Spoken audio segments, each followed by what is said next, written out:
Hello, hello à tous! Vous êtes sur le podcast Upgrade Your Mindset et Agissez, le podcast qui explore la quête de soi, le développement personnel, le business et les situations de vie. L'objectif ici, vous aider à découvrir qui vous êtes vraiment, à connaître votre potentiel, à incarner pleinement votre être intérieur et à vous lancer dans vos projets avec audace. Rendez-vous chaque lundi à 7 heures pour démarrer la semaine sur une note inspirante. Retrouvez-nous aussi sur Instagram et Facebook, Upgrade Your Mindset et Agissez, un espace d'échange et de discussion. Sur YouTube, suivez-moi, Kumba Upgrade, avec des épisodes chaque dimanche. Si vous avez besoin d'un accompagnement personnalisé sur votre stratégie marketing et opérationnelle, vous pouvez me contacter par email kumbaupgrade@hotmail.com, sur Instagram Kumba Upgrade ou via le Google Form dans la barre de description. Sur ce, passons au vif du sujet.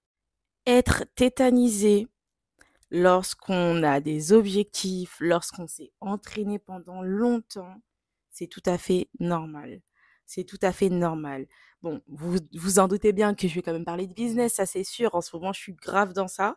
Concrètement, je suis grave sur ces sujets.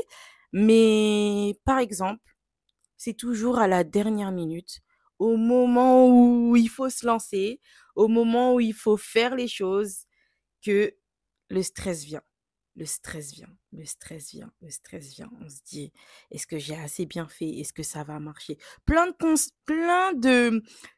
petites paroles parasitantes qui vont venir à vous comme ça d'un coup, d'un seul. Bah, pour vous dire la vérité, c'est pour tout le monde pareil. C'est pour tout le monde pareil. J'en suis sûre qu'une personne qui s'entraîne pour faire un marathon, elle a le trac. Ça s'appelle le trac. Demain, tu as une prise de parole, tu as un meeting, tu t'es entraîné pour, hein, tu sais que voilà, tu t'es bien entraîné, etc. Tu auras le trac. Tu as une présentation à l'école, tu auras le trac. On a toujours le trac. Tu dois lancer un business, tu as le trac. Tu dois lancer un service, as le trac. Tu dois faire quelque chose, tu as le trac. Le jour de ton mariage, tu as préparé ce jour-là toute ta vie. Tu as préparé ce jour-là toute ta vie, j'exagère. Pendant des années ou pendant des mois, tu as le trac. Tu as préparé une soirée, tu as le trac. Tu as préparé un événement, tu as le trac.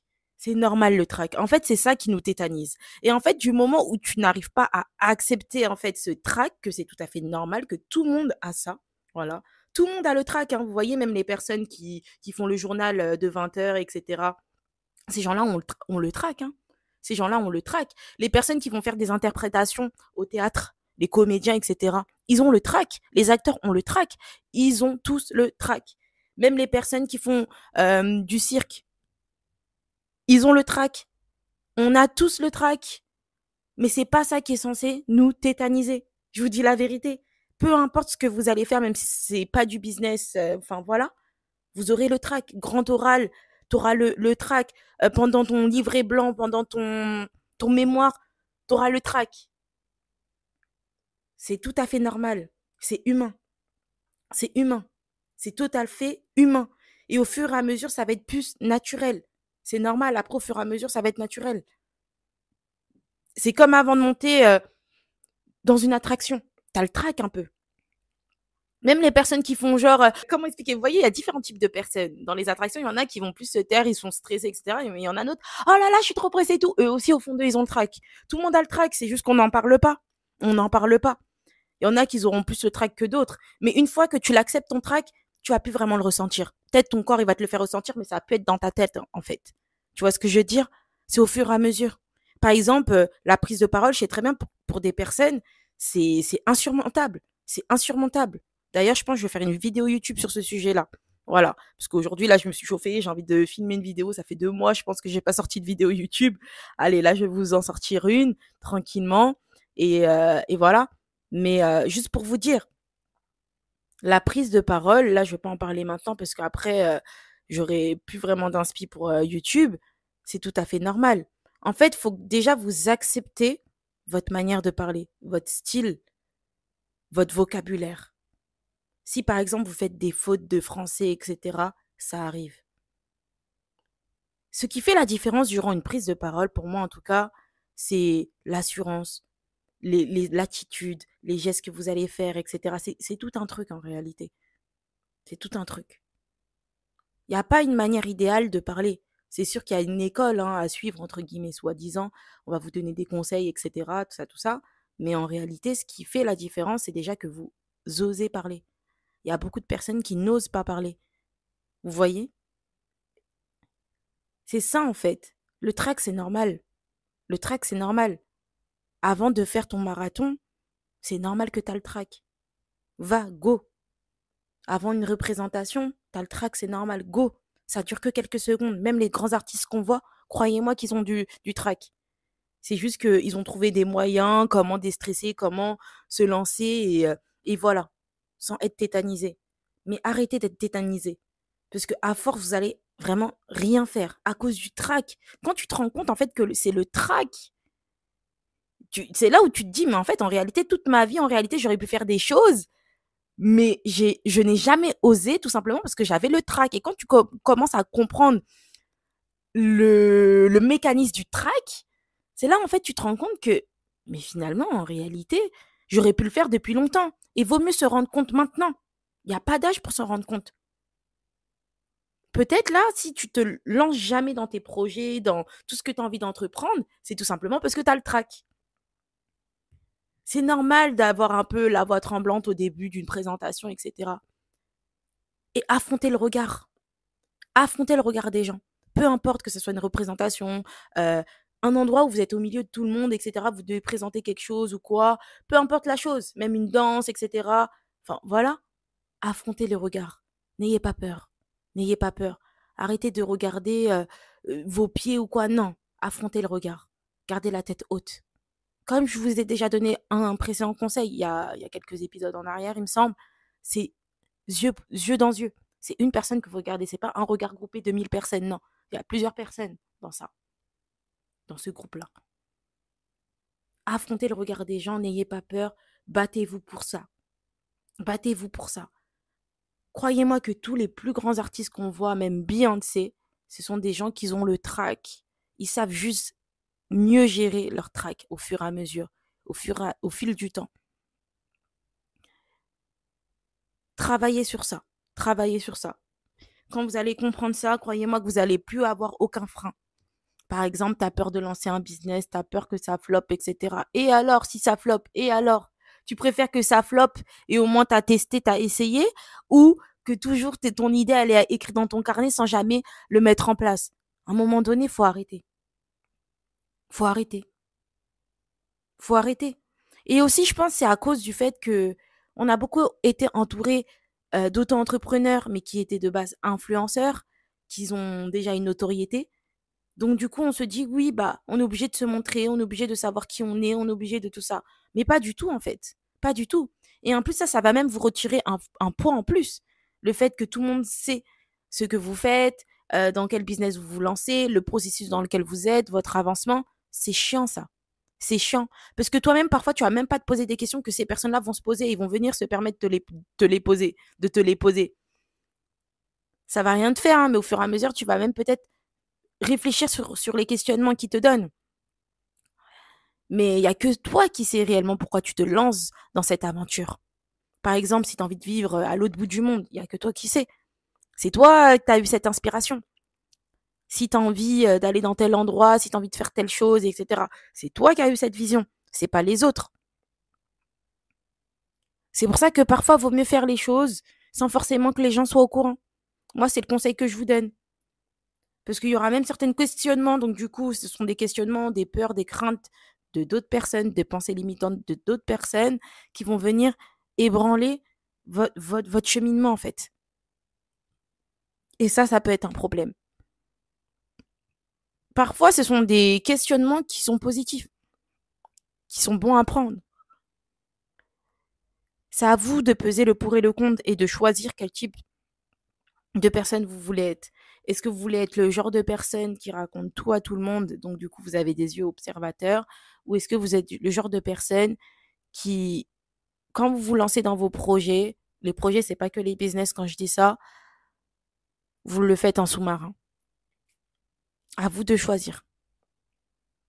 À vous de choisir. Vraiment. Mais juste pour vous dire, le trac n'est pas censé vous tétaniser. Ça c'est une erreur. C'est pas une erreur parce qu'on ne se rend pas compte quand on n'a pas cette prise de conscience, on ne se rend même pas compte que c'est le trac qui nous tétanise. On se dit juste bon bah ça, j'ai un désagrément, bah vas-y c'est bon j'arrête de faire ça. Pourtant vous êtes peut-être une personne éloquente, vous êtes une personne qui est très bon dans son domaine, etc. Mais vous n'aimez pas ce sentiment, en fait, de trac. Mais c'est normal, en fait. Quand vous allez accepter cette normalité de dérangement au fur et à mesure, vous allez même plus trop le sentir, ce trac-là, parce qu'il va faire partie de vous et surtout, vous l'aurez accepté. Quand on accepte, en fait, qui on est, quand on accepte nos défauts, quand on accepte la situation dans laquelle on est et on fait parfois des auto-diagnostics, c'est plus facile d'accepter les situations qu'on vit. Quand on se rend compte des choses, être dans le déni, c'est une autoprotection qu'on a, c'est un fait, mais c'est parfois destructeur. Parce que sur le moment même, ça nous aide beaucoup, mais après, au fur et à mesure, ça peut aussi être contre nous, ce déni. Tout dépend combien de temps il dure, etc. Et chacun va à son rythme. Et c'est OK. Il n'y a rien. Vous voyez ce que je veux dire? Il y a pas de souci. En fait, dans des ressentis, des émotions, des choses qu'on vit, il y a des parties positives et des parties négatives et c'est tout à fait normal. Il y a pas tout qui est parfait. Même dans quelque chose qui est bon, un bienfait, il y a aussi un quelque chose de des points négatifs et c'est normal. C'est la vie. C'est à vous de voir comment vous allez gérer cette partie un peu moins bonne, tout simplement. La vie, c'est pas linéaire. La vie, c'est rempli de hauts et de bas, c'est rempli de choses. Et tout dépend de comment vous allez gérer les choses. C'est ça. Sinon, vous allez rentrer dans un tourbillon infernal. Moi, je ne suis pas psychologue, je ne suis pas thérapeute, je ne suis pas toutes ces choses-là. Moi, je donne juste des conseils par vécu, par expérience, par rapport à des choses que j'ai entendues, par rapport à des auto-analyses de la société, des personnes, de moi-même, et tout ce qui s'ensuit, même des personnes de mon entourage. Mais je n'ai pas la science infuse, ça c'est sûr et certain. Mais je vous donne des clés, des choses qui m'ont aidé, des choses qui m'ont vraiment aidé en fait à pouvoir évoluer, à pouvoir m'accepter telle que je suis. Et une chose qui est claire, c'est pour ça que j'en parle toujours, le regard des autres, faut vraiment s'en foutre. Et franchement, quand tu as ce talent aussi jeune, croyez-moi que vous testez des choses que, en fait, vous n'avez plus aucune limite. Faut faire attention à ça quand même, hein. Parce que le regard des gens, c'est ça parfois qui nous limite. Et quand tu l'as assez jeune, c'est très bien comme il peut aussi avoir des points négatifs. Mais c'est très bien aussi parce que tu vas oser plein de choses, plein de choses, plein de choses. Et avoir moins peur du regard des autres, plus peur du regard des autres étant adulte, c'est un devoir qui, c'est un travail qui demande beaucoup plus de cran. Parce que toute ta vie, tu t'es adapté aux autres. Toute ta vie, tu t'es adapté à toutes ces choses-là.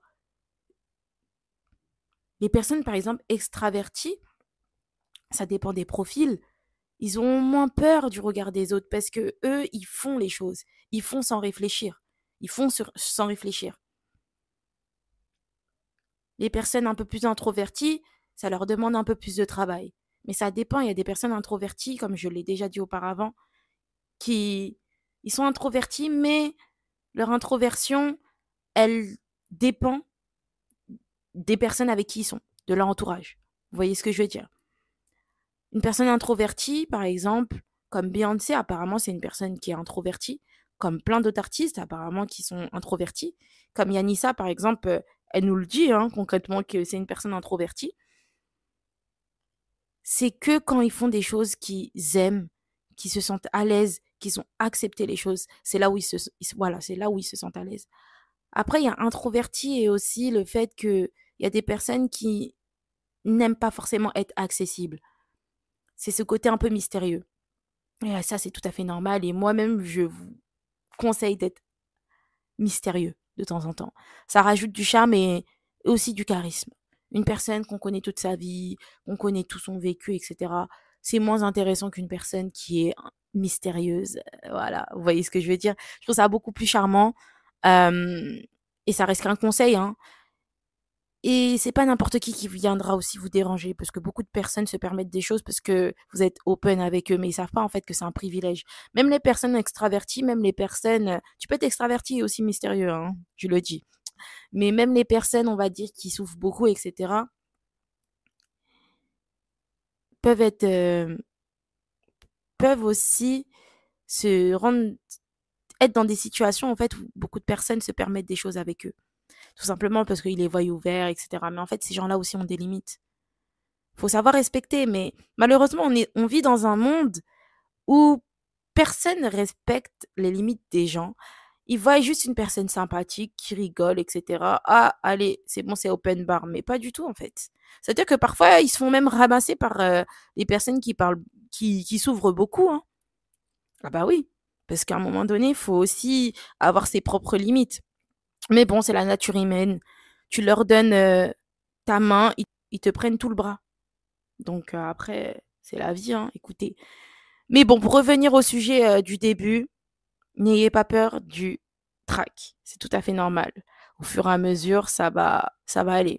Ça va aller, vous allez prendre l'habitude et vous saurez comment gérer ces choses-là. Il y a des artistes, par exemple, ou même des personnes, eux, ils écoutent leur musique avant que de se lancer et voilà.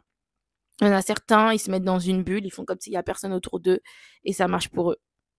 Mais en tout cas, tout ça pour vous dire, les gars, prenez soin de vous, n'ayez pas peur, prenez confiance en vous, prenez confiance en vous et en vos projets, c'est différent. Ayez confiance en vos projets et surtout, n'ayez pas peur de ne pas réussir comme vous voulez et n'oubliez toujours pas le positif derrière tout ça. Derrière tout ça, c'est le fait que vous êtes lancé. C'est pas dès les premiers marathons que tu vas réussir. C'est pas dès les premiers business que tu vas réussir. C'est pas pendant les premiers concours que tu vas réussir. Non, non, non, non, non. Le principal, c'est que tu as cru en toi. Croire en soi, on pense que c'est facile, mais c'est plus difficile qu'on le pense. C'est ça, en fait. C'est ça que tu gagnes. Tu gagnes plein de choses, en fait. Quand tu te lances dans de nouvelles choses, tu gagnes plein de choses. Tu gagnes, par exemple, dans le fait de croire en soi. C'est une puissance, ça. C'est une puissance. Tu gagnes en confiance en toi. Tu gagnes aussi en apprentissage, puisqu'on apprend quand on se lance dans de nouvelles choses. Tu apprends dans plein de choses. Et c'est ça le principal. Tu gagnes. Tu gagnes plus que tu perds. Sache-le. Peut-être quand on m'écoute parler, on se dit oui, à chaque fois, elle se prépare à perdre. En fait, ça, c'est des mécanismes psychologiques. C'est qu'en fait, je me dis que dans la vie, pour pas tomber très bas, tu vois, pour pas tomber bas, bas, bas, bas, bas, tu vois, bah, je préfère me dire toujours, tu peux réussir, mais comme aussi, tu peux ne pas réussir comme toi tu voulais. Mais n'oublie pas que dans tous les cas, tu gagnes quelque chose, même dans ce genre de situation. En fait, j'essaye de me préparer à tout type d'éventualité, tout simplement. Et ça m'aide. Ça m'aide quand les choses ne se passent pas comme je veux. Et aussi, avoir des mécanismes de détachement, ça aussi, c'est des choses en fait de protection. La vie nous apprend des choses. Parfois, tu peux être sûr de toi, tu peux avoir confiance en toi, etc. Mais n'oublie pas aussi que tout ne peut pas se passer aussi comme toi tu veux. C'est ça aussi la chose que je voulais vous dire. Dans tous les cas, je vais vous laisser la team. On se retrouve lundi prochain à 7h. Bisous, bisous. J'espère que cet épisode de podcast vous aura plu. Bisous, bye.